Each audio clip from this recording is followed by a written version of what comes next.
So, you've probably heard people talk about this upcoming shift that's going to happen. Some sort of energy, consciousness shift. We're going to split into a new Earth. And if you don't shift right, you get left behind and all this. And I've heard a lot of people talking about this, but I haven't heard anyone actually explain what's going down, right? Just a lot of speculation. But last night I was reading an old book from Dolores Cannon called The Custodians. And at a certain part, I had to stop. I was like, whoa, this is almost identical to a passage from an old Robert Monroe book called Far Journeys, where he is astral traveled above Earth. He's with his guides.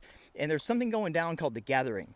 And it's where all these extraterrestrials from all over the universe were here. They're on Earth and surrounding Earth watching what they call as the big show. There's some sort of a new energy form being born, and it hadn't happened in hundreds of millions of years, and evidently it's super significant. And all of these different extraterrestrials were here in these spaceships all around Earth watching. And they said that they're just studying it and analyzing it because it's such a big deal. And I was like, whoa, that's really interesting. I wonder what is happening, what is being born. And in this book last night, The Custodians by Dolores Cannon, there's a passage where they're basically at the Library of the Akashic Records talking to the librarian, basically the keeper of all the knowledge, and he talked about a similar event that's happening right now. And this passage was so eerily close to Robert Monroe's, I had to stop, because what they talked about, and they give more information, is he said there's a bunch of extraterrestrials all around and on Earth right now that are here for the gathering. Use the same words. And I was like, what the? This is crazy. And he talked about how the shift, the thing that's happening, is Earth itself.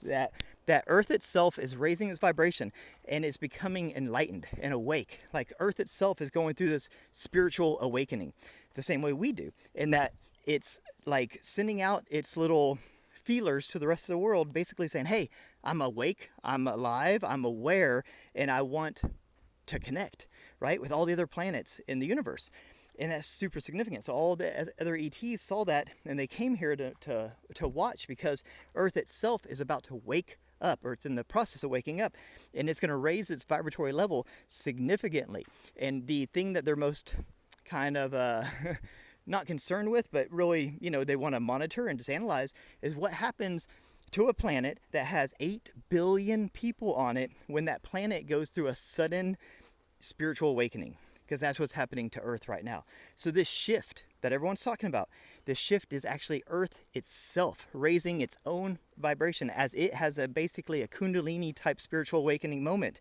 And when it raises its vibration, what happens to the trillions of insects, animals, and humans on it?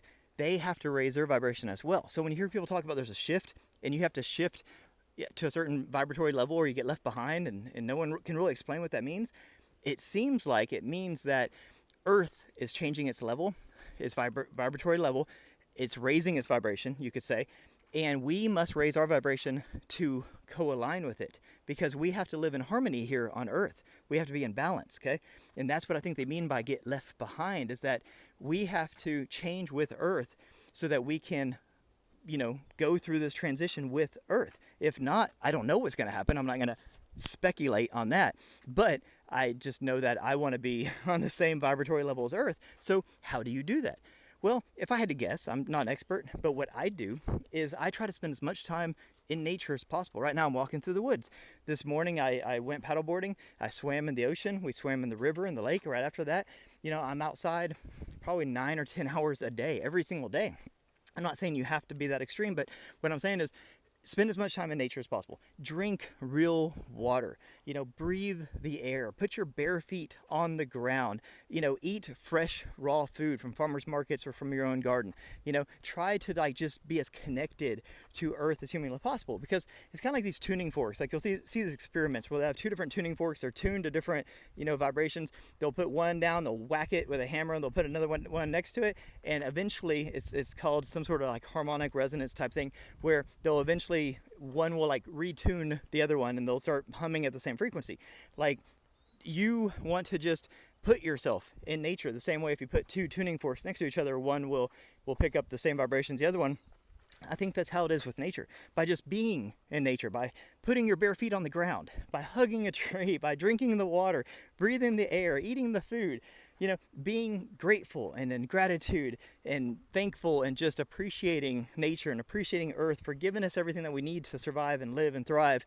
All that stuff will put you in harmony with nature. And as nature changes, as the Earth, Gaia, changes its vibration, yours will change as well, because you're in tune with it, because you're connected to it, okay? So don't be disconnected. Don't just sit in a room on the internet all day, wearing shoes and eating crap food and that kind of stuff. Be connected to nature. Be in nature. So when Earth changes, as it's doing, you change with it. So when the shift happens, you shift with it. I don't think Earth is trying to fling us off like a dog shaking fleas off. I think Earth is giving us every opportunity and every chance to change with it. And according to Robert Monroe, according to Dolores Cannon, these people that were super connected and just were able to get so much wisdom directly from the source. We're talking about the librarian of the Akashic Record, basically the keeper of the database of all information, is telling us this stuff. So I would listen. Worst case scenario, you spend more time in nature. Best case scenario, as Earth goes through this Kundalini type spiritual awakening, you are going to shift your vibration with Earth, and you will shift along. You'll raise your vibration. You will go through your own awakening process at the same time, and you'll just ride along. You're along for the ride.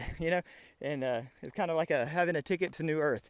So that's my 2 cents. Let me know, what do you guys think about all this? And have a beautiful day. Peace.